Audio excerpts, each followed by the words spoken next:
डरावनी रातें YouTube channel पर आपका स्वागत है। भूत प्रेत पिशाच और शैतानों की रोमांचक कहानी आपको इस चैनल पर सुनने को मिलती हैं। अगर आपको ऐसी ही वीडियोस देखना पसंद है तो हमारे इस चैनल को सब्सक्राइब करना ना भूलें। तो हेडफोन लगा लें, कमरे की लाइट्स ऑफ कर लें, क्योंकि ये वक्त हो रहा है डरने का।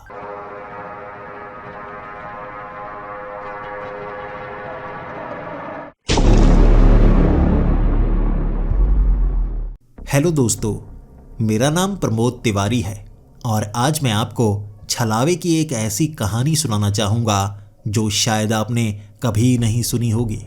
मेरे साथ कुछ ऐसा हुआ था जिस पर मैं आज तक यकीन नहीं कर पा रहा हूँ। बचपन से ही मुझे कहानियाँ सुनना बहुत ज़्यादा पसंद था। भविष्य की कहानियाँ, इतिहास की कहानियाँ, जंग की कहानियाँ और भूत प्रेत की कहानियाँ। बाकी सभी कहानियाँ सच जैसी लगा करती थी, लेकिन भूतों की कहानियों में मैं सच्चाई को ढूंढ नहीं पाता था। हमेशा मैं सोचा करता था कि आखिर इंसान जब मर जाता है तो भूत कैसे बन सकता है। जब हमारा शरीर ही खत्म हो गया तो हमारी ये आत्मा क्या कर सकती है। आत्मा होती भी है या नहीं, इसके आज तक कोई सबूत भी नहीं मिले हैं। चुड़ैल, एक औरत की आत्मा चुड़ैल बन जाती है, लेकिन वो लोगों को नुकसान कैसे पहुंचा सकती है। शरीर के साथ हम किसी चीज को छू सकते हैं, जिसका शरीर ही नहीं होता वो किसी को नुकसान कैसे पहुंचा सकती है। वो होती भी है या नहीं, इसके भी कोई सबूत नहीं मिलते। इसीलिए इन चीज़ों पर मैं बहुत ज़्यादा कम यकीन किया करता था। उनमें से एक ऐसा ही किरदार था छलावा। मैं छलावों की कहानियाँ सुनना बहुत ज़्यादा पसंद किया करता था। मेरी नानी मुझे छलावों की कई कहानियाँ सुनाया करती और यकीन मानिए, छलावे की कहानी में इतनी ज़्यादा हंसी आया करती थी। छलावे कितने चालाक होते हैं, रूप बदल लेते हैं। भले ही मैं उस पर यकीन नहीं करता था कि एक इंसान जो छलावा है वो रूप बदलकर किसी दूसरे इंसान जैसा बन सकता है, लेकिन उन कहानियों में जो मज़ा आता था बाकी कहानियों में वैसा मज़ा नहीं आता था। धीरे धीरे मैं बड़ा ज़रूर होता गया, लेकिन कहानियाँ मुझे हमेशा पसंद आती रही और उन कहानियों को सुनने से मुझे एक बात की खुशी बहुत ज़्यादा मिलती थी। पढ़ाई करने का आपका मन नहीं होता, उसमें कुछ जानकारी तो ऐसी होती है जो काम की होती है, बाकी सिर्फ इर्द गिर्द बुनी हुई कुछ कहानियाँ सी होती हैं। मैं खास जानकारी पाना चाहता था और ऐसी कहानियों से मनोरंजन भी हो जाया करता था, इसी के साथ जानकारी भी मिल जाया करती थी। छलावे की, डायन की, चुड़ैल की हर तरह की जानकारी मैं पा चुका था। वो कैसी होती हैं, उनसे कैसे बचना है। भले ही मैं उन पर यकीन नहीं करता था, मेरा मानना था ये सच नहीं होती, फिर भी ऐसी जानकारी इकट्ठा करना मुझे काफ़ी ज़्यादा पसंद था। कॉलेज ख़त्म होने के बाद जैसे ही मैंने काम ढूंढना शुरू किया, मैं कोई अच्छा काम ढूंढ नहीं पा रहा था। मैं अपने घर में ही रहना चाहता था।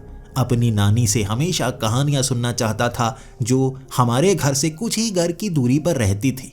लेकिन कभी कभी काम ढूंढने के लिए आपको अपने शहर को छोड़ना पड़ता है, अपनों से थोड़ा दूर जाना पड़ता है। हमारा ये जो शहर था, यहाँ पर मेरे पिता एक सरकारी अधिकारी थे। इसी कारण मैं अब उनकी वो नौकरी थोड़ी ना कर सकता था। मुझे फिर से शुरुआत करनी थी, तो अपना शहर मुझे छोड़ना पड़ा। मैं एक बड़े शहर में आ गया और बड़े शहर की एक मुसीबत होती है, बड़े शहर में खर्च भी ज़्यादा होता है, कमाई भी ज़्यादा होती है, और एक जवान लड़का, उसके तो खर्चे ही बहुत ज़्यादा होते हैं। महंगे कपड़े डालना, नए नए जूते पहनना, अपने दोस्तों के साथ घूमना, चटपटी चीज़ें खाना, ये मेरे शौक़ थे। और जितनी कमाई मैं करता वो सब इन खर्चों में निकल जाते, बचा मैं बिल्कुल नहीं पाता था। जब 1.5 साल बाद मेरी नौकरी छूटी, या कहें मुझे उस नौकरी से निकाल दिया गया एक गलती के कारण, फिर से शुरुआत करनी थी। अब मुझे फिर से नौकरी ढूंढनी थी और इस बार जहां पर मुझे नौकरी मिली वो शहर के दूसरी तरफ का हिस्सा था। पहला 1 महीना मैं उस किराए के मकान से उस नौकरी वाली जगह पर जाता रहा, उस फैक्ट्री में, लेकिन दूरी इतनी ज़्यादा होने लगी थी कि सारा दिन आने जाने में निकल गया। मेरे साथियों ने मुझे बताया था, तुम कहीं आसपास घर क्यों नहीं ले लेते। मैं भी सोचने लगा था, बात तो उनकी सही है, आसपास नज़दीक घर ले लूँगा तो 4 पैसे भी बच जाएंगे। इसीलिए नया मकान ढूंढना शुरू कर दिया। अब मुझे एक बात का पता चला कि जो दुकानें होती हैं, कई और काम शहर के बीच में बने होते हैं। जो फैक्ट्री होती है शहर से बाहर बनी होती हैं, और शहर से बाहर होने के कारण घर भी उसके करीब ही ढूंढना था। और आसपास मैं घर ढूंढता गया। शहर के बाहर एक घर किराए के लिए मुझे मिल गया। वहाँ किराया काफ़ी कम था। उस फैक्ट्री में मुझे तनख्वाह ज़्यादा मिल रही थी, यानी दुगना फ़ायदा। लेकिन एक मुसीबत की बात थी, उस घर से फैक्ट्री तक जाने के लिए कोई ऑटो मिलने वाला नहीं था। वो गलियाँ थी, वहाँ पर कोई ऑटो नहीं आता था। यानी आप हाईवे से ऑटो लेकर घर तक आ सकते हैं, घर से ऑटो लेकर कहीं तक नहीं जा सकते। यहाँ ऑटो रिक्शा नहीं मिलने वाला। चलकर 1.5 किलोमीटर का सफ़र मुझे तय करना पड़ता उस फैक्ट्री तक जाने के लिए। यह सफ़र सबसे अजीब होता था। वहाँ कई घर थे जहाँ कोई नहीं रहता था।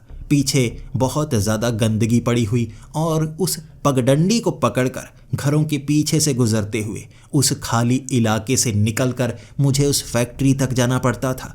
जंगल को छूकर जैसे मैं फैक्ट्री तक पहुँचता था, और कभी कभी मुझे लगता था, क्या ऐसी जगह से गुजरना सुरक्षित होता होगा। इसीलिए मैं अपने हाथ में एक चाकू रखा करता था। कहीं कोई मुसीबत आ गई या कोई इंसान मुझसे कुछ लूटने की कोशिश करने लगा, उस चाकू से वार कर सकता हूँ। इसीलिए कुछ दिन तो वहाँ से मैं गुजरता गया। लेकिन कई दिनों बाद मैंने देखा, जब मैं उस जंगल के करीब से, उन खंडहर घरों के करीब से गुजरता हूँ, एक घर की छत पर एक आदमी मुझे दिखता है। उसका रंग पूरी तरह से काला था, शरीर पर कोई कपड़ा पहना हुआ नहीं होता, हमेशा छत पर बैठा रहता है। सुबह सुबह मुझे लगता था शायद धूप सेकने के लिए, क्योंकि यहाँ तो थोड़ी ठंड होती है। लेकिन कोई बिना कपड़े के धूप क्यों सेकना चाहेगा अगर ठंडक है। कपड़े तो पहनने चाहिए ना, उसे ठंड लग सकती है। शायद कोई पागल ही होगा जो इस तरह घर के ऊपर बैठा रहता है, और वो भी इस तरह के खंडहर घर के ऊपर। 3-4 दिन तक सुबह जाते वक्त वो आदमी मुझे नजर आता। अब आने में कुछ देरी होने लगी थी। जो उस फैक्ट्री का मालिक था, उसे पता नहीं मुझ में क्या पसंद आया, लेकिन मुझे एक्स्ट्रा टाइम भी वो देने लगा था, जिसकी तनख्वाह अलग से मिलने लगी थी। सिर्फ 1.5 घंटा तो लगाना पड़ता, और मुझे अपनी तनख्वाह का आधा हिस्सा अलग से मिलने लगा था। इससे मैं बहुत ज़्यादा खुश। लेकिन घर आने में अब अंधेरा होने लगा था, और उन्हीं खंडहरों के बीच से गुजरकर घर की तरफ जाना एक डरावना एहसास था। जैसे ही मैं जंगल के करीब से गुजर कर जा रहा होता, उस जंगल से कई आवाज़ें आती। कभी कभी हवा चल रही होती, और वो काले रंग के पेड़ जो अंधेरे में अपना रंग तक नज़र नहीं दिखाते थे, वो डरावने लगते। बीच बीच में पीपल के पेड़, बरगद के पेड़, और उन पेड़ों को देखकर मुझे याद आ जाती थी वो डरावनी कहानियाँ। भूत प्रेत चुड़ैलें ऐसे पेड़ों पर ही तो रहती हैं। लेकिन अब मैंने खास चीज़ नोटिस करनी शुरू कर दी। वो जो घर के ऊपर आदमी बैठा होता है ना, सुबह के वक्त बैठा होता है, रात के वक्त अंधेरे में वो उस घर के बाहर एक कटोरा लेकर बैठा होता है, जैसे कोई भिखारी हो। मैं सोचने लगा था, आखिर ये पागल है, ऐसी जगह पर क्यों बैठता है। यहाँ से तो बहुत कम लोग गुजरते होंगे, और यहाँ तो पक्की सड़क तक नहीं है। ईंटों की बनी हुई ये सड़क जिसके ऊपर घास तक उगा हुआ है, ये इस चीज़ को बयां कर रही हैं कि यहाँ कोई आता जाता नहीं है मेरे सिवा। इस तरह कुछ दिनों तक मैं उस आदमी को वहाँ मांगते हुए देखता रहा। कटोरा हमेशा खाली होता है। अब सुबह सुबह मैं वहाँ से निकला तो मुझे छत पर वो आदमी दिखा। गुस्से में बुड़बुड़ करता मैं वहाँ से निकल गया। मैं थोड़ा चिढ़ा हुआ था। हर रोज़ बिना कपड़ों के इस तरह छत पर धूप की तरफ देखता हुआ ये आदमी कुछ अजीब सा लगता था। एक तो धूप के कारण शायद उसकी चमड़ी ज़्यादा काले रंग की हो गई थी। मैं आज काम से दोपहर के वक्त ही फ्री हो गया, और जो फैक्ट्री का मालिक था वो सबको बोनस दे रहा था। फेस्टिवल सीज़न था, मुझे भी बोनस दिया गया, और बोनस के साथ एक छुट्टी भी। उसने मुझे कहा कि आज तुम दोपहर जा सकते हो, तुम्हारा करने वाला काम आज बचा ही नहीं है, इसीलिए बोनस के तौर पर समझ लो तुम घर जा सकते हो। मैं खुशी में था, कई काम थे जो करवाने वाले थे, दोस्तों के साथ घूमने का मन भी कर रहा था। तो दोपहर के वक्त ही मैं घर की तरफ वापस आने लगा। उसी खंडहर के पास से गुजर रहा था, वहां मुझे कोई भिखारी नजर नहीं आया, ना वो आदमी छत पर धूप सेकता हुआ नजर आया। वो खंडहर पूरी तरह से खाली थे। मैं सोच में पड़ गया, वो आदमी दिन के वक्त भीख नहीं मांगता, रात को किससे मांगता है? भूतों से मांगता है। एक पल के लिए जब ये ख्याल मेरे मन में आया, मैं सोचने लगा, क्या ये सच तो नहीं? जब मेरी नानी मुझे कहानियां सुनाया करती थी ना, वो एक से बढ़कर एक अजीब होती थी। एक शैतानी भिखारी, एक अजीब आदमी, एक छलावा। ऐसी कहानियां अजीब ही होती हैं। अजीब जगहों पर मिलने वाले कुछ बेहद ही अजीब लोग। कहीं वो भिखारी भी कुछ ऐसा ही तो नहीं करता? चलो छोड़ो, मुझे क्या, जल्दी से घर की तरफ निकलता हूँ, दोस्तों के साथ घूमने भी जाना है। मैं उस शाम दोस्तों के साथ घूमने के लिए गया था और बड़ा मज़ा आया। उस दिन जब मैं उन घरों के पास से गुजर रहा था तो मुझे वो नंगा आदमी छत पर धूप सेकता नजर नहीं आया और मुझे खुशी हुई। आखिर उसे अक्ल तो आई, कैसा पागल आदमी है, यहाँ बैठा रहता है, बेवजह ही आंखें खराब कर देता है। ये सोचकर मैं काम पर गया था। फिर से ओवर टाइम करने के कारण ज़्यादा समय हो गया, अंधेरा हो गया था। हाथ में चाकू लिए मैं घर की तरफ बढ़े आ रहा था। हाथ में टिफ़िन भी था और इस तरह जब मैं उन घरों के करीब से निकल रहा, वो घर के आगे कटोरा लेकर बैठा आदमी और उसके चेहरे पर मुस्कुराहट मुझे अजीब सी लगी। उसका जो कटोरा था ना, उसके बीच 500 के नोट थे। वो पूरा कटोरा भरा हुआ और मैं हैरान, करीबन 10 से 15 हजार रुपए होंगे वो, इतना ज़्यादा कटोरा भरा हुआ था। और मेरे मन में कौतूहल सा भिड़ने लगा, आखिर कैसे, कौन है जो इसे पैसे देकर चला गया? और एक चवन्नी अठन्नी भी यहाँ पर पड़ी हुई होती, मैं भौं चक्का सा हो जाता, किसने दे दी? ये तो इतने सारे पैसे लेकर बैठा है। पल के लिए मन करने लगा जैसे उससे पूछूं कहाँ से चुरा कर लेकर आया है। फिर मैंने सोचा अपने काम से काम रखता हूँ, छोड़ो, वैसे भी डरावनी कहानियों में ऐसे लोग अजीब होते हैं। ये सोचकर मैं घर आ गया। अगले दिन काम से फिर से देरी हो गई थी और रात के वक्त जब मैं वापस आ रहा, ध्यान दिया मैंने, उस आदमी का जो कटोरा था ना, उसमें 500 के नहीं 2-2 हजार के नोट, यानी ये नए हैं, कल वाले नहीं। और कटोरा भरा हुआ 20-30 हजार रुपए होंगे वहाँ पर। मेरी तो इतनी तनख्वाह तक नहीं, कई महीनों में जोड़ पाता हूँ इतने पैसे। और ये भिखारी इतने पैसे लेकर बैठा है, कैसे? सवाल तो पूछूं इससे। मैं उसके पास रुक गया, उसके कटोरे की तरफ देखने लगा। मैं अब उसकी तरफ भी देख रहा था। उसने अजीब सा काले रंग का चश्मा पहना हुआ, ये सनग्लासेस थे। अंधेरे में सनग्लासेस पहनकर बैठा हुआ वो आदमी, एक चमड़ी का रंग उसका काला, ऊपर से उसने कपड़े नहीं पहने थे, एक लंगोट सा पहना हुआ। काफ़ी अजीब लगे जा रहा और मैं सोच में पड़ा हुआ, अंधा तो नहीं, पागल तो नहीं, क्या है ये? लेकिन 2-2 हजार के नोट, इतने सारे पैसे देखकर मुझे ऐसा लग रहा ये चोर होगा, यकीनन ये चोर होगा। लेकिन चोरी करके कटोरे में पैसे रखकर क्यों बैठा है? सवाल तो करना होगा। मैं अब चलता चलता उसके करीब गया और उससे सवाल करने लगा, ये क्या, इतने पैसे कहाँ से लेकर आया? मैंने नीचे झुककर एक 2000 का नोट देखा। असली नोट था, ये नकली नहीं थे। दूर से भले ही एक पल के लिए लगा मुझे शायद नकली होंगे, किसी को फंसाने के लिए होंगे, लेकिन वो नोट असली था, सारे रुपए असली थे। मैंने उससे सवाल किया, कहाँ से लेकर आया इसे? चुरा कर लेकर आया है? सच बता, मैं पुलिस को बुलाऊंगा। मैंने जब ये कहा, उसने कटोरे के ऊपर एक बड़ा हाथ रखा। जो मेरे हाथ में नोट था वो भी खींच कर उसने कटोरे में डाल लिया।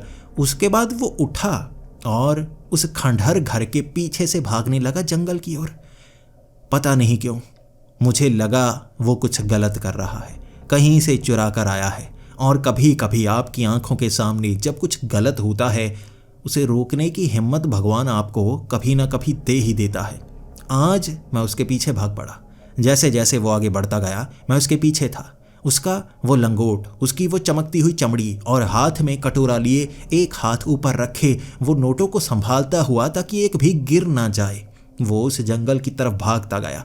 तेज नहीं भाग पा रहा था वो। मुझे लगा अब इसे पकड़ना होगा। जल्दी से मैं भागा उसके पीछे और मैं भी जंगल के अंदर घुस चुका था। वो ज़्यादा दूर नहीं था, आंखों के सामने। पीछे से गालियां निकालता हुआ, रुक रुक रुक साले रुक। मैं उसे रोकने की कोशिश करता रहा। वो रुकने का नाम नहीं ले रहा था। हर कोशिश की। मैं कई बार अपनी टांग में टांग फंसाकर गिर जाता। कभी कोई पेड़ सामने आ जाता, मैं टकरा जाता। उसे जैसे पता था इस जंगल में कौन सा पेड़ किस तरफ है। वो हर बार बचता हुआ निकलता, हर खड्डे से छलांग लगाकर निकल जाता। लेकिन मैं उस जंगल में गिरता पड़ता उसके पीछे। एक बार तो मेरे घुटने पर चोट लगी। घुटना मेरा एक पत्थर से टकरा गया। उसके बाद मेरी पैंट भी थोड़ी सी फटी। मैं लड़खड़ाकर उठा और मुझे लगा अब भागने का फायदा नहीं, पागल हूं मैं। चोट लगा बैठूंगा उसके पीछे। चोर है तो है, पुलिस में कंप्लेंट कर दूंगा ना। अब उसके पीछे भागने का कोई फायदा नहीं। मैं चोट खाए जा रहा हूं। मैं उस पत्थर के पास खड़ा हो गया था। मैं लड़खड़ा गया था और वहीं खड़ा हो गया। मैंने देखा वो जो आदमी था ना, पहले भाग रहा था, वहां रुक गया। मुझे लगा वो भी थक गया होगा, तो 2 कदम मैंने आगे बढ़ाए। उसने भागना शुरू कर दिया। फिर मैं रुक गया क्योंकि मेरे पैर पर चोट लगी थी। मैंने देखा वो भी रुक गया। मैं उसका पीछा करता हूं तो ही वो भागता है। मैं रुका हुआ हूं तो वो भी रुक गया। अब वहां खड़ा होकर मैं उसे चेतावनी दे रहा था, देख बेटा, बच तो तू नहीं पाएगा। मैं सीधा जाने वाला हूं पुलिस के पास। मैं बता भी दूंगा तू कहां पर रहता है। छत पर होता है ना, वहीं पर रहता है। तू देख बेटा, पुलिस आएगी यहां पर, छोड़ेगी नहीं तुझे। वो वहां पर सन ग्लासेस उसने अपनी आंखों से उतारे नहीं थे, उन्हें पहने हुए हंस रहा, मुझ पर हंस रहा। और मैं थोड़ा चिढ़ गया। मैंने नीचे से पत्थर उठाया और घुमा कर दिया उसे। जैसे ही मैंने पत्थर मारा वो एक पेड़ के पीछे छिप गया। फिर बाहर निकला, हंसने लगा। वो मुझ पर हंसे जा रहा था और मुझे गुस्सा आने लगा। लेकिन मैं क्या कर सकता था, चोट लगी थी और मैंने उसको चेतावनी दी, बेटा तू नहीं बचेगा। अब मैं जाने वाला हूं, लेकिन मैं वापिस आऊंगा, और जब वापिस आऊंगा तेरे दांत जरूर तोड़ूंगा, हंस नहीं पाएगा तू। उसकी हंसी में जरा फर्क नहीं पड़ा। मैं पीछे की तरफ चलने लगा और जैसे जैसे मैं पीछे चलना शुरू हो गया, वहां अचानक धुआं पता नहीं कहां से आने लगा। ये धुआं बढ़ता जा रहा था और धुएं में रास्ता ढूंढने में मुश्किल हो रही। मैं जंगल के काफी बीच तक आ गया था और अब बाहर जाने का कोई रास्ता नजर नहीं आ रहा। मैं इतना जानता था, इस दिशा से सीधा भागते हुए मैं आया हूं। तो मैं भी पीछे की तरफ भागना शुरू हो गया। जैसे जैसे मैं पीछे की तरफ भागता गया, तेजी से निकलता गया। मैं सोचकर बैठा था कि मैं आसानी से बाहर आ जाऊंगा, लेकिन रास्ता खत्म होने का नाम नहीं ले रहा। बड़ी मुश्किल से भागता भागता जब मैं सड़क तक पहुंचा, सड़क पर एक आदमी खड़ा था। वो आदमी जाना पहचाना सा था। मेरी नज़र उस पर पड़ी। वो फैक्ट्री का मालिक था, एक तरफ बीड़ी पी रहा। मैंने सोचा ये इतना अमीर आदमी, इसकी गाड़ी भी इर्द गिर्द नजर नहीं आ रही, ये यहाँ क्या कर रहा है। लेकिन कोई बात नहीं, मेरे बॉस हैं, आखिर इनको कुछ बताता हूँ, फिर इनके साथ ही मैं इस जगह से बाहर निकलता हूँ। मैं उनके करीब गया और पीछे से कहने लगा, सर आप यहाँ। जैसे ही मैंने ये कहा, मेरे वो बॉस पीछे की तरफ घूमे और बिल्कुल फिल्मी अंदाज में वो मेरी तरफ घूमे थे। और जैसे ही मेरी तरफ घूमे, उनकी गर्दन पीछे गिर गई, जैसे वो खड़े थे और कोई तेज धार तलवार से गला काट गया। उन्हें पता तक नहीं चला। वो मुड़े और उनका सर पीछे गिर गया। ये देखते ही मैं बता नहीं सकता कैसा माहौल था। गर्दन से खून के छींटे गिर रहे और मैं भागने लगा घर की ओर।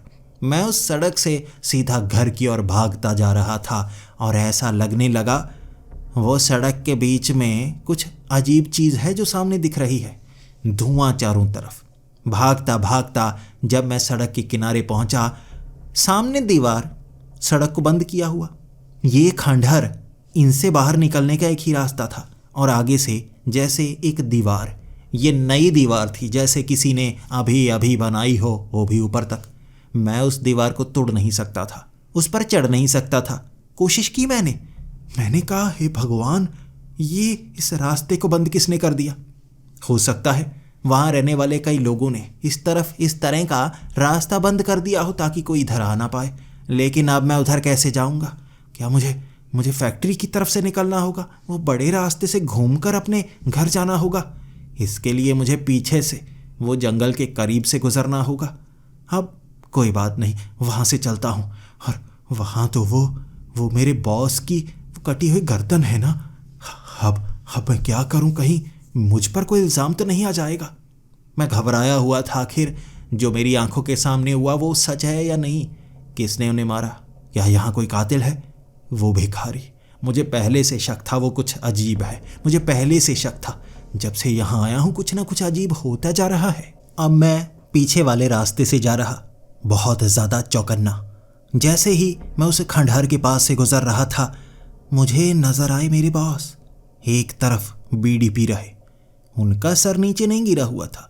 मैं अब उन्हें बुलाना भी नहीं चाहता था। मुझे डर सा लग रहा, ये हो क्या रहा है?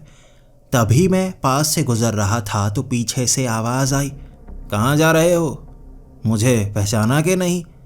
ये आवाज़ मेरे बॉस की थी, वो फैक्ट्री का मालिक।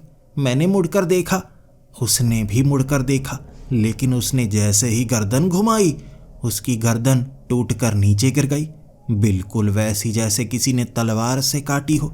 धड़ से खून की पिचकारियां पड़नी शुरू हो गई और मैं डर गया। 2 बार कोई नहीं मरता, ये क्या चीज़ है? मैं भागने लगा आगे की ओर।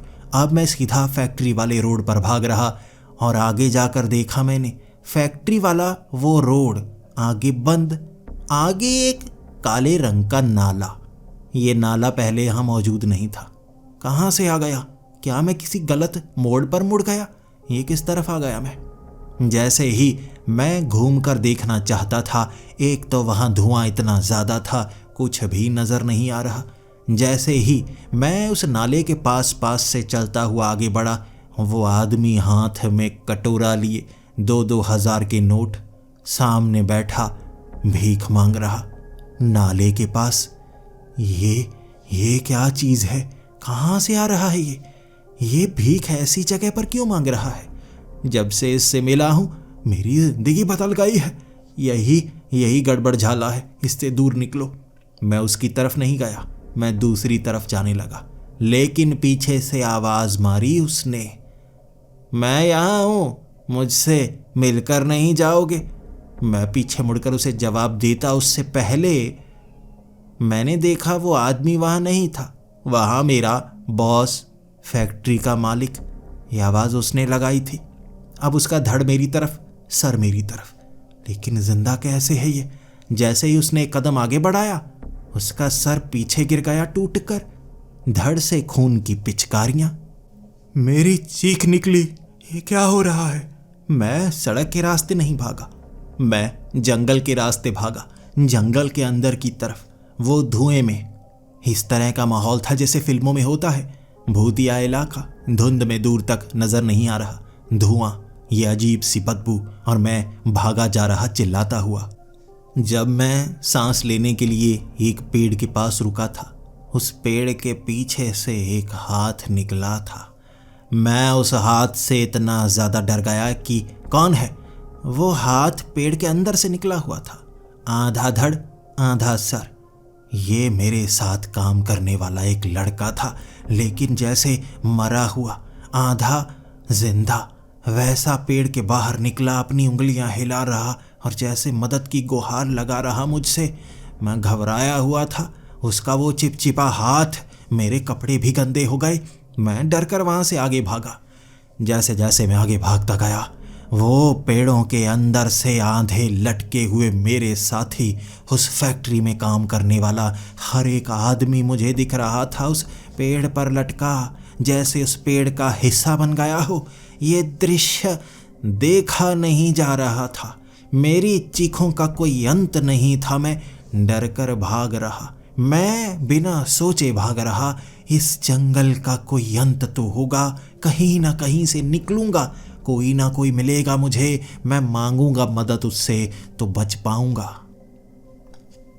मैं चीखता चिल्लाता भागा जा रहा, कभी गिर रहा, कभी कुछ समझ में नहीं आ रहा, और पेड़ों में लटके हुए वो लोग, फैक्ट्री का हर एक आदमी मुझे दिखा था, बीच में मालिक भी।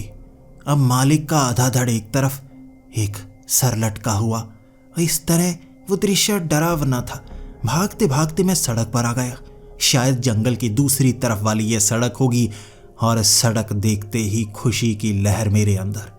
चारों तरफ रोशनी थी, धुआं छंटकर पीछे रह गया था। दुकानें दिखी मुझे, लोग दिखे मुझे जो शॉपिंग करने शायद यहाँ आए हुए, और हाँफता हाँफता सड़क के बीच मैं सांस लेने की कोशिश कर रहा। अब जल्दी से मैं यहाँ से बाहर निकलना चाहता था। जो मैंने देखा है कोई यकीन तो करेगा नहीं, तो यहाँ से दूर निकलता हूँ। जब थोड़ा आगे निकला, एक रेस्टोरेंट था, दुकान जैसा ही था, खुला हुआ। वहाँ पानी की बोतल लेनी चाहिए। मैंने जेब से नोट निकाला और उस आदमी को कहा, पानी की बोतल देना। और उस आदमी ने जवाब दिया, पानी? क्या हुआ? बहुत ज़्यादा थके हुए लगते हो। क्या हुआ? डरे हो? कुछ हमला तो नहीं किया किसी चोर ने? घबराए हुए लगते हो।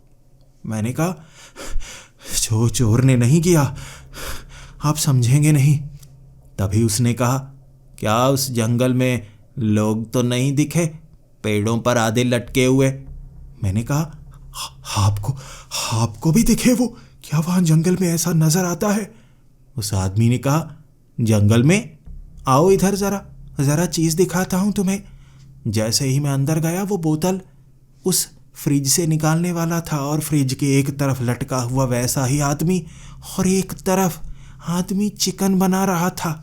यहाँ इस रेस्टोरेंट में चिकन बन रहा, और बाजू इंसानी मेरी आंखों के सामने उसने बड़े चाकू से काटी, उंगलियां हिल रही थी। मैं चीखता चीखता सड़क पर भागा था, भूत भूत अंदर भूत। भीड़ जम गई। भीड़ इतनी ज़्यादा थी कि मेरी हिम्मत बढ़ने लगी, और लोग मुझे कहने लगे, नहीं तुम पागल हो, कहाँ है भूत? पीछे से चलता हुआ एक पुलिस वाला आया। पुलिस वाले को देखकर मेरी हिम्मत और बढ़ गई, और मैं कहने लगा, अंदर आदमी की बाजू काट रहा था, मुझे लगता है भूत है, यहाँ पर भी भूत है। तो वो पुलिस वाला कहने लगा, भीड़ मत बनाओ, सब जाओ यहाँ से, चलो मैं देखता हूँ क्या है। तब उस पुलिस वाले के साथ मैं उस रेस्टोरेंट के अंदर गया। जैसे ही हम उस रेस्टोरेंट के अंदर गए, वहाँ टंगड़ी कबाब टंगा हुआ, हाथ नहीं था, खून नहीं था, और इर्द गिर्द फ्रिज में भी वो आदमी दिख नहीं रहा। मैं इतना डरा हुआ था, और उस पुलिस वाले ने कहा, कहाँ है आदमी? मुझे दिख नहीं रहा, तू तो बता रहा था आदमी है यहाँ पर, भूत है, कहाँ है भूत? बेवजह डरा कर रखा है। मैंने कहा, नहीं था यहाँ, और मैं जंगल से आया हूँ, वहाँ भी दिखा। तभी वो रिसेप्शन पर खड़ा आदमी कहने लगा, ये पागल है सर, इसे कुछ नहीं पता यहाँ पर क्या होता है, आइए आपको खिलाता हूँ कुछ। तब वो पुलिस वाला मुझे साथ लेकर गया, टेबल पर बैठा, और मुझे कहने लगा, अब मैं कुछ खा कर जाऊँगा, अब आया हूँ यहाँ तो मुफ्त में कुछ खा कर तो जाऊँगा ही। मैंने कहा, सर मुझे जाने दीजिए, मुझे जाना है, मुझे डर लग रहा है, मुझे घर जाना है। वो आदमी एक प्लेट में कटी उंगलियां इंसानी लेकर आया था, आंखें थी तो आंखें। मेरी चीख निकली, और पुलिस वाले ने मेरी बाजू पकड़ी और कहा, कहाँ जा रहा है बेटा? खाना तो तुझे भी पड़ेगा, और खा ले, तेरा भी ये हाल होगा कुछ समय में, आजा खा ले। मैंने उससे बाजू छुड़ाई और मैं भागा। जैसे ही मैं सड़क पर आया, मैंने देखा लोग पागलों की तरह गाड़ी चला रहे थे। वहाँ शॉपिंग कर रहे कई लोग जो दुकानों के पास खड़े थे। कुछ लोग जैसे गाड़ी लेकर आए, हर किसी को कुचलते हुए आगे बढ़ रहे। मैं गाड़ी के पास से छलांग लगाकर बचा था। आसपास मातम का माहौल, और जो लोग बचे वो हंस रहे, आसमान की तरफ देख कर हंस रहे। और पास में वो रेस्टोरेंट से निकलकर चाकू लिए हुए वो लोग सबको काट रहे, गर्दन काट रहे, पेट में चाकू घुसेड़ रहे। और जैसे ही वो नीचे तड़प रहे लोग, वो उठा कर उन्हें फिर से रेस्टोरेंट में लेकर जाते। मैं समझ ही नहीं पा रहा था ये कैसा दृश्य है, ये क्या हो रहा है। मुझे लगा मैं गलत जगह आ गया, कहीं गलत जगह आ गया, मुझे यहाँ से भागना होगा। एक खास चीज़ थी जो मैंने नोटिस की थी, हर किसी ने चश्मा पहना हुआ। एक पल के लिए मन में ख्याल आया, चश्मा पहना है, आंखें तो देखी नहीं मैंने, ये जो भी हैं छलावे भी हो सकते हैं। हो सकता है ये सारा का सारा छल रचा गया है और छल से बचने का एक ही तरीका होता है। छलावे कमज़ोर होते हैं, आंखें देखते ही उनका सच बाहर आ जाता है और उनसे लड़ते ही आपको पता चल जाता है वो कमज़ोर है। अगर कोई छलावा है तो हमला करना चाहिए। वहाँ सामने एक आदमी था जो अपनी बाजू कटने के कारण खून बचाने की कोशिश कर रहा। मैंने बड़ा पत्थर उठाया और उसके सर पर मारने से पहले कहा, चश्मा उतार, चश्मा उतार। और उसने चश्मा उतारने के लिए जैसे ही हाथ आगे बढ़ाया, उसने चश्मा उतारा। आंखें फड़फड़ा नहीं रही थी, साधारण इंसान था वो। लेकिन मेरे पीछे से किसी ने मुझे धक्का दिया और वो बड़ा पत्थर उसके सर पर, कचूमर निकल गया उसका। और जैसे ही मैंने पीछे मुड़कर देखा, बिना चश्मों वाला वो आदमी, कई लोग बिना चश्मे के थे जो एक दूसरे को काट रहे। ये छलावे नहीं, ये क्या चीज़ है? कैसे छलावे हैं ये? मैं जंगल की तरफ भागना शुरू हो गया। पीछे मौत की आवाज़ें आ रही थी, चीखने चिल्लाने की, काटने की। तलवार से काट रहे थे लोग एक दूसरे को, और ऐसा माहौल कि मैं दहशत के मारे जंगल में ही कूद पड़ा। दोबारा उस धुएं की चादर को चीरता हुआ मैं अपने इलाके में निकलूंगा, इस तरफ नहीं आने वाला। लोग तो हो गए हैं पागल। मैं जंगल में पागलों की तरह भागा जा रहा था। मुझे समझ में भी नहीं आ रहा था ये क्या है, छलावे हैं भी या नहीं। नहीं नहीं, आंखें तो उनकी फड़फड़ा नहीं रही थी। ये छलावे नहीं है। इतने ज़्यादा पागल लोग, और ये शक्तियाँ क्या हो रही हैं? क्या दुनिया का अंत तो नहीं आ गया? मुझे लगने लगा था सच में ऐसा ही कुछ हुआ है। यहाँ जंगल में भी पागलों की तरह लोग मेरे पीछे पड़ चुके थे। कहाँ से आए थे मुझे नहीं पता, लेकिन हाथ में कुल्हाड़ियाँ लिए, हाथ में डंडे लिए मेरे पीछे भागे आ रहे। वो भीड़ मुझे मार देना चाहती थी। मैं भी क्या करता? एक जगह मैं पेड़ के पीछे छिपा तो वो भीड़ अंधेरे में मुझे ढूंढ रही। लोग बिखर चुके थे मुझे ढूंढने के लिए। वो जैसे अजीब सी बीमारी से ग्रस्त थे जो बस एक दूसरे को मारना चाहते थे। पेड़ के पीछे छिपा हुआ एक आदमी को मैंने पकड़ा। जब उसने मुझे देख ही लिया था, उसके मुंह पर हाथ रख दिया ताकि वो चिल्ला ना पाए, और उसी की कुल्हाड़ी को उसी के सर में गड़ाने के बाद रो रहा था। सर से निकल रहा उसके खून और मेरी उंगलियां कांपने लगी थीं। क्या कर दिया मैंने? एक और कत्ल मेरे हाथों हो गया। ये तो मैंने खुद मारा। क्या करूं मैं, क्या करूं मैं? ये क्या हो रहा है? मुझे यहाँ से बाहर निकलना है, मुझे घर जाना है, मुझे घर जाना है। मैं बस आगे भागता जा रहा और वो भीड़ कभी इधर कभी उधर। वो कुल्हाड़ी से मुझ पर वार करते और मैं किसी तरह बच जाता, भागता हाँफता मरने की कगार पर। लेकिन मैंने अंत में चुना वार करना। जब आत्मरक्षा की बारी आई तो मुझे कुछ ना कुछ तो करना था। भले ही आप जितना भी कमज़ोर हो, जब मौत सामने नज़र आती है आपके अंदर से एक रोशनी निकलती है। वो उम्मीद की रोशनी होती है। उम्मीद की रोशनी आपके अंदर ताकत भर देती है और आप वैसे बनते हैं जैसे कभी नहीं बन पाए, हिम्मत वाले। मैं भी उस कुल्हाड़ी से ऐसे वार कर रहा था कि दहशत उनमें हो गई। भाग भाग कर उनको मारे जा रहा जैसे वो ज़ॉम्बी हों और उन्हें मारना मेरा फ़र्ज़ हो। ऐसे कुल्हाड़ियाँ चला रहा था मैं। एक आदमी जिसके पास बंदूक थी उसने एक बार गोली चलाई। मैं पेड़ के पीछे छिप गया। अब मुझे पता था मरना है या मारना है। मैंने छोड़कर वो कुल्हाड़ी मारी जो उसके सर के बिल्कुल बीच में गड़ गई, और उसके हाथ से बंदूक को छीनकर जो मैंने गोलियां चलानी शुरू की, वो लोगों की धज्जियां उड़ा दी। 7 से 8 लोग ऐसे मारे थे और उसके बाद वो भागते गए मुझसे दूर, जंगल में बंदूक को लिए। मैं अकेला, असहज था। मैं यहाँ से बाहर निकलना चाहता था, थक गया था मैं। जैसे ही मैं आगे बढ़ने लगा, चलता चलता वो भिखारी मुझे फिर से नजर आया था, हाथ में कटोरा लिए, बीच में रखे हुए वो नोट। गुस्से में आकर मैंने उस पर गोली चलाई। अब इतने लोगों को मारा है, उसका मरना भी बनता है। गोली चलाई थी और उसके शरीर की धज्जियां उड़ गई और हर तरफ उसके चमड़ी के हिस्से पड़े थे। मैं चलता चलता वहां से और दूर निकल गया। सामने मुझे एक सड़क नजर आई। जैसे ही सड़क पर चलने लगा, ये सड़क पहचानी पहचानी सी थी, लेकिन ये यहाँ पर कैसे आ गई? इस शहर के काफ़ी दूर मैं जहाँ पहले रहता था ये तो वो वाला घर है। मकान मालिक भी होगा यहाँ पर, मदद मांगता हूँ उससे। भागकर मैं उस घर के दरवाजे के पास गया और बेल बजाने लगा। जैसे ही मैं बेल बजाता गया, घर के अंदर से वो मकान मालिक निकला। मुझे घबराया हुआ देखकर कहने लगा, क्या हुआ, इतने डरे हुए क्यों हो? आओ अंदर। तुम्हें कुछ हुआ है? तुम्हारे कपड़ों पर खून क्यों लगा है? मैं उस मकान मालिक के साथ नीचे वाले उस कमरे में बैठा हुआ था। वो मुझे कहने लगा, मैं चाय बनाकर लेकर आता हूँ, रुको तुम, मैं चाय बनाकर लेकर आता हूँ। वो किचन में चला गया। मैं बहुत डरा हुआ था, लेकिन अब ऐसा लग रहा था मैं बच गया हूँ। जैसे उस बुरी जगह से निकल आया और मुझे बताना होगा मकान मालिक को बाहर क्या चल रहा है। जैसे ही वो मकान मालिक चाय लेकर आया, 2 प्यालियाँ थी। एक प्याली मेरी तरफ रखी, एक अपनी तरफ। लाल रंग की चाय। मैंने जिंदगी में पहली बार लाल रंग की चाय देखी थी।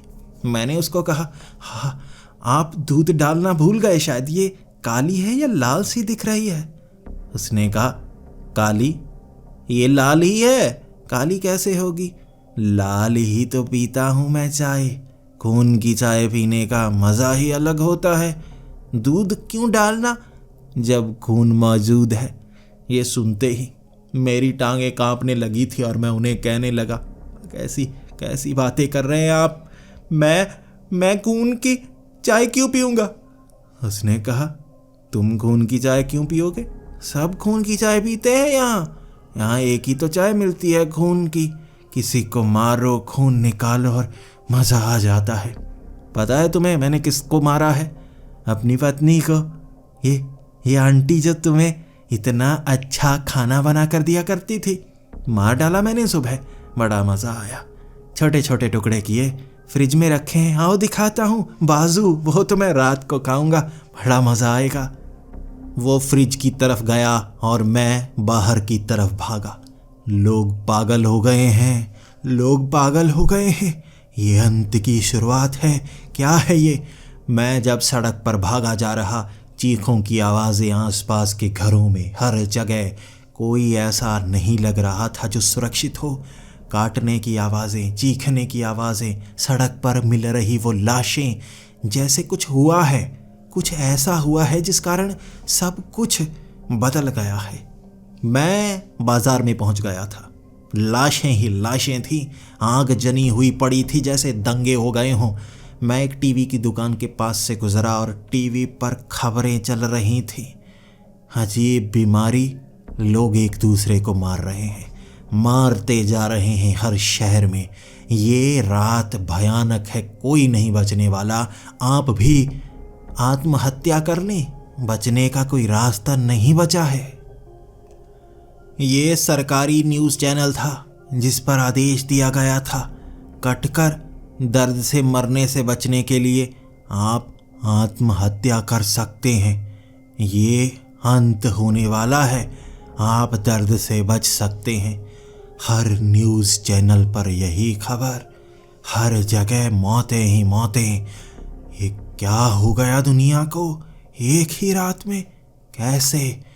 मैं मायूस था और जैसे ही मैं उस सड़क से आगे गुजरा, मुझे मेरी माँ की लाश वहाँ मिली। वो कटी हुई थी। सर मिला मुझे और मैं रो रो कर बुरा हाल कर चुका। मेरे रिश्तेदारों की लाशें दिख रही थी, परिवार वालों की लाशें दिख रही थी और मेरी हालत ऐसी थी जैसे दुनिया में बस मैं ही बचा हूँ, सब कुछ खत्म हो गया। मायूसी में जंगल की तरफ भागा मैं। शायद ये सपना हो और एक दिन ये टूट जाए, एक समय पर ये खत्म हो जाए, बस ये सपना हो, ये सोचकर मैं भागा था उस जंगल की ओर। भागता गया, मैं भागता गया और आगे की तरफ भागा, लेकिन मायूसी मुझे घेरती जा रही थी। बचकर करूँगा क्या? सब कुछ तो खत्म हो गया। किसके लिए बचूंगा? बच पाऊंगा या नहीं, मुझे कुछ नहीं पता। तभी आगे मुझे एक तालाब नजर आया। इस जंगल में ये तालाब मैंने पहले नहीं देखा था और उस तालाब के किनारे वो काले रंग का आदमी, खाली कटोरा उसने एक हाथ में पकड़ा और मुझे देखते ही उसने कटोरा फेंका खुद को पानी में ले जाने लगा और हाथ मेरी तरफ बढ़ाने लगा और उसने शब्द कहे मेरी तरफ देखते हुए, आ जाओ, मेरे हवाले कर दो, बिना दर्द के छोड़ दो इस दुनिया को, आ जाओ, मुझे अपना लो। उसे देखकर एक पल के लिए मुझे लगा था शायद ये आसान मौत मिले मुझे, लेकिन किसी तरह मैंने हिम्मत जगाई और कहा, नहीं, मैं नहीं आने वाला, मैं नहीं आने वाला। और तब उसकी आंखें खुली की खुली रह गई और वो आंखों से खून निकलने लगा था। वो बोलने लगा था, आगे का समय और भयानक होने वाला है और जब वो खत्म होगा और भयानक समय आएगा, जब वो खत्म होगा और भयानक समय, और उसके बाद उससे भी अंत भयानक। समय खत्म नहीं होगा, तुम्हारी इच्छाएं खत्म हो जाएंगी। मैंने खुद को किसी तरह से संभाला और मैंने कहा, नहीं, मैं नहीं आने वाला। मैं आगे की तरफ भागने लगा, उस आदमी से दूर, और आगे मुझे जो नजर आया भयानक था। जमीन से निकलने वाले वो अजीब अजीब से शैतान, वो चेहरे पहचाने पहचाने थे, वो लोग जो मारे जा चुके हैं, फैक्ट्री में काम करने वाले मेरे वो साथी, अब मरने के बाद जैसे वो दोबारा उठकर खड़े हो रहे थे ज़मीन से। लाशें निकल रही थी ज़मीन से, लाशें, भयानक सी, शरीर उनके गले हुए थे, बदबू चारों तरफ फैली हुई, और वो मेरा पीछा करने लगे। मैं आगे आगे भागता गया और ज़मीन से निकलने वाले हाथ मेरे पाँव को पकड़ लेते, मैं बड़ी मुश्किल से छुड़ाता। वो कई हाथ थे जो मेरी टांगों से चिपके हुए धड़ से अलग हो गए, लेकिन मैं ऐसे ही भाग रहा। आगे मैंने देखा कई जानवर, वो भी गले सड़े से ज़ॉम्बी जैसे मेरे पीछे भागे आ रहे और उनसे बचने की कोशिश नाकाम सी। मैं पेड़ पर चढ़ गया। कुछ समय पेड़ पर चढ़ा हुआ वो भीड़ नीचे खाने के लिए, वो पेड़ को दांतों से चबा रहे थे और पेड़ टूटता जा रहा। वो भगवान का शुक्र है मैं पेड़ से छलांग लगाकर दूसरे पेड़ पर चढ़ पाया। वो वहाँ पर भी पेड़ को काटने लगे। फिर एक अजीब चीज़ हुई, वहाँ वो पेड़ की जो टहनियाँ थीं वो अपने आप मुड़ने लगी जैसे इंसानी उंगलियाँ हों। वो पेड़ मुझे दबोचना चाहते थे। पेड़ जिंदा हो गए थे, डरावने खौफनाक पेड़। हिल हिल कर वो जड़ें पाँव की तरह थी जो ज़मीन से निकल रही और वो चल रहे, मुझे पकड़ने के लिए घेर रहे। मैं जल्दी से उस पेड़ से छलांग लगाकर दूसरे पेड़ पर गया और वो भी जिंदा हो रहा। इतने में घिसट कर नीचे और भीड़ से दूर भागा जा रहा। रो रो कर मेरा बुरा हाल था। ये क्या हो रहा है? ये कैसी खौफनाक रात है जिसका अंत नहीं हो रहा? ये दुनिया कितनी भयानक बनेगी और कितनी भयानक बनेगी। मैं बच पाऊंगा या नहीं? मुझे लगा था ये अंत है, मेरा भी नज़दीक है। मैं अब आगे भागा जा रहा। भूकंप के झटके आने शुरू हो गए थे। ज़मीन के अंदर से दरारें आनी शुरू हो गई और दरारों के बीच दिखने लगा था मुझे लावा। ऐसा लग रहा था जैसे धरती फटने को आ गई हो, नर्क का दरवाज़ा खुल गया हो और यहाँ पर अंत आ गया है।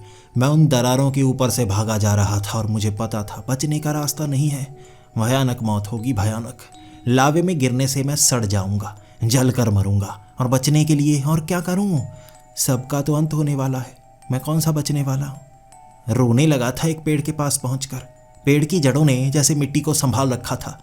दरारें बहुत कम थी जब पीछे से एक 20 फुट बड़ा जानवर जैसा इंसान, जिसके कई सर थे, उसकी छाती पर सर, पेट पर सर, जैसे सर ही सर थे और जुड़कर उसकी बाजुएं बनी हुई, सरों को जोड़कर उसकी टांगें बनी हुई, वो मेरे पीछे पड़ गया था। इतना डरावना ऐसा राक्षस तो किसी किताब में भी नहीं बनाया जाता जितना वहाँ मुझे दिख रहा था। मैं आगे भागा और आगे तालाब था। वो लावे की तपिश महसूस तो नहीं हो रही थी, लेकिन ऐसा लग रहा था बस महसूस होगी मैं जल जाऊंगा। लावा ही लावा उबलने लगा था ज़मीन पर और सामने तालाब में वो काला आदमी, वही हाथ बढ़ाए हुए, आ जाओ, आ जाओ, मैं सुरक्षा के लिए ही हूँ, तुम्हारी आखिरी उम्मीद। आ जाओ, मुझे अपना लो मुझे, इस दर्द से खुद को बाहर करो। तुम खुशकिस्मत हो, तुम्हारी मौत बाकियों की तरह नहीं होगी, तुम खुशकिस्मत हो। आ जाओ। और तब मुझे लगा चले जाना चाहिए। क्या बचा है मेरे पास? कुछ नहीं। जिंदा रहा भी कुछ समय में मारा जाऊंगा। आँखों से जो दर्द देखा है मैंने अपनों को मरने का, वो सह नहीं पाऊंगा। जिंदगी यहीं तक थी। कदम बढ़ाया था मैंने पानी में, उसके हाथ में हाथ डाल दिया था और उसने मुस्कुरा कर कहा, चुनाव सही है, आ जाओ। वो मुझे पानी के अंदर खींच कर ले जा रहा था और धीरे धीरे मैं कदम बढ़ाता हुआ पानी में, मेरा शरीर अंदर जाता हुआ, धड़ आधा मेरा पानी में था। हर तरह से परख लिया था मैंने, जो जानकारी थी मेरी खत्म हो गई थी। छलावे, डायन, हर चीज़ जिसकी जानकारी मेरे पास थी मैंने जांच ली थी। ये कोई छलावा नहीं, इसकी आंखें तक नहीं फड़क रही। उसके हाथ को मैंने जोर से पकड़ा था। ये कोई छलावा नहीं है, ये सत्य है और सत्य को अपनाने की हिम्मत आप में होनी चाहिए। और वहाँ मरने से पहले जैसे मेरे मन में एक छोटा सा ख्याल आया। नानी की इतनी कहानियाँ सुनी थी मैंने और उन कहानियों में जो चीज़ सीखी थी वो आखिरी बार अपनाना चाहता था। नानी ने कहा था, छलावे, चुड़ैलें, डायन, भूत प्रेत हर कोई छलता है, मारने की कोशिश करता है, शरीर अपनाने की कोशिश करता है, आपके साथ बुरा करता है। लेकिन एक चीज़ है जो इन शक्तियों को इंसानों से अलग करती है, वो ये है कि वे झूठ नहीं बोलते। आप उनसे सवाल करेंगे तो जवाब सच में आएगा, चाहे वो भयानक ही क्यों ना हो, चाहे उस शब्द को सुनने के बाद आप मारे ही क्यों ना जाएं, इतना डरावना हो सकता है। लेकिन ये शक्तियां झूठ नहीं बोलती। मैं आधा पानी में था और वो खींच रहा। मैंने रोका और उससे एक सवाल किया, सच बताओ कि ये दुनिया खत्म हो रही है? सच बताओ, क्या दुनिया खत्म हो रही है? सारी दुनिया खत्म हो जाएगी? और तब वो इधर उधर झांकने लगा। ऐसा लग रहा था जैसे वो थोड़ा भौचक्का सा हो गया है। उसने जवाब नहीं दिया। मैंने एक और सवाल दाग दिया, क्या तुम छलावे हो? सच बताओ, लग नहीं रहे, लेकिन तुम छलावे हो या नहीं? वो घबराया घबराया सा अपने मुंह पर हाथ रख कर ये सोच रहा कि बोले या ना बोले। उसके जवाब में पूरा सच था, इसीलिए मुंह पर शब्द नहीं आए और मैंने उसका हाथ छुड़ाकर पानी से निकलना शुरू कर दिया। दुनिया का अंत नहीं हुआ है, ये भ्रम है, रचा गया भ्रम। तुम साधारण छलावे हो ही नहीं। वो घबराया पानी में कांप रहा। वो मेरे सवाल का जवाब ही नहीं दे पा रहा। बार बार मैंने सवाल किया, क्या मेरे परिवार वाले मारे जा चुके हैं? उसने जवाब नहीं दिया। क्या दुनिया सच में एक दूसरे को काट रही है जो मुझे नजर आया जंगल में? क्या वो सब मर चुके हैं या जिंदा हैं? उसने जवाब नहीं दिया। मैं सवाल पूछता गया और समझता गया, ये छलावा है ही नहीं, ये काल छलावा है।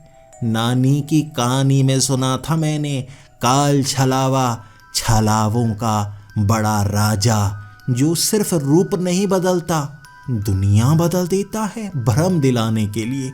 झूठा भ्रम दिखाता है जैसे सब कुछ खत्म हो गया हो। पूरी दुनिया को आपकी आंखों के सामने बदलता हुआ दिखाता है झूठा, बस आपको आगोश में लेने के लिए। इतनी बड़ी रचना, इतना बड़ा दृश्य एक काल छलावा ही दिखा सकता है। पूरी दुनिया का भरोसा जीत लिया, ऐसे जैसे मेरे अंदर इसने सच को ढूंढ लिया हो। मुझे सब कुछ झूठ दिखाया। मैं कभी जंगल से बाहर निकला ही नहीं। वो शहर, वो एक दूसरे को काट रहे लोग, वो मेरे फैक्ट्री में काम करने वाले साथी, मैंने सच देखा ही नहीं, हर वो चीज़ इसने दिखाई मुझे, डराया मुझे, मरने को मजबूर किया। मारना चाहते तो मार सकते थे, ये मुझे खुद बुला रहा था पानी में ताकि मैं आत्महत्या करूं। ये नहीं मार सकता, छलावे कमज़ोर होते हैं।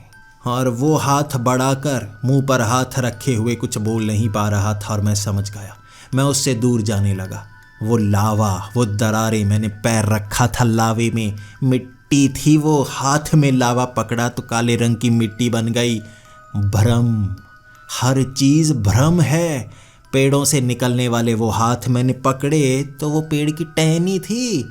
दिखाया जा रहा था मुझे बस झूठ पर झूठ, उसकी रचना सारी की सारी। जब मेरे अंदर विश्वास बढ़ा तो रचनाएं खोखली होने लगी, सच दिखने लगा। झूठा धुआं, झूठी दुनिया। मैं चलता चलता उस सड़क तक गया था। उस सड़क से मैं घर तक पहुंचा और मुझे अब डर नहीं लग रहा। छत पर बैठा था पूरी रात। जैसे ही सूरज की किरण हुई, भ्रम टूटने का एक एहसास। सूरज, काल छलावा हर चीज बना सकता है, सूरज नहीं बना सकता। सूरज असली होता है और हमेशा असली रहेगा। रोशनी असली होती है जो छलावा नहीं बना सकता। सूरज चढ़ते ही मैं समझ गया, ये है सच्चाई। कुछ भी नहीं हुआ, कोई नहीं मरा, कोई दुनिया का अंत नहीं हुआ। वो छलावे ने सिर्फ मुझे मारने की कोशिश की थी। मैं बच गया था उस दिन और ये कहानी सुनाने के लिए जिंदा हूँ और आपको बता रहा हूँ। छलावों की कई कहानियाँ सुनी होंगी आपने। छलावे छलते हैं, लेकिन काल छलावे ऐसे छलते हैं कि आप दिमाग तक नहीं चला सकते। ये कहानी मैंने जिसको भी बताई उसने मेरी बात पर यकीन नहीं किया। ऐसी बातों पर कौन यकीन करता है। छोटे मोटे भूत देखे, भाग गए, कोई बीमारी हो गई या आपको नज़र आते हैं, बस ऐसी ही कहानियाँ होती हैं। सच्ची घटनाएं ज़्यादा भयानक होती हैं झूठी कहानियों के। मैं आज भी कई बार उन खंडहरों से गुजरता हूँ और उस घर के ऊपर काले रंग का वो आदमी दिखता है मुझे, लेकिन हर बार मैं उसे गाली निकाल कर जाता हूँ और वो भाग जाता है। चल तेरी माँ की आँख। जैसे ही मैं ये कहता हूँ वो भाग निकलता है। वो जानता है उसकी कमज़ोरी किसी और को पता हो या ना हो, मुझे पता है। और जो कमज़ोरी जानता है वो उसे मारना भी जानता है। एक इंसान जो काल छलावे के इस भ्रम से बाहर आया हो, वो उसे आसानी से मार सकता है।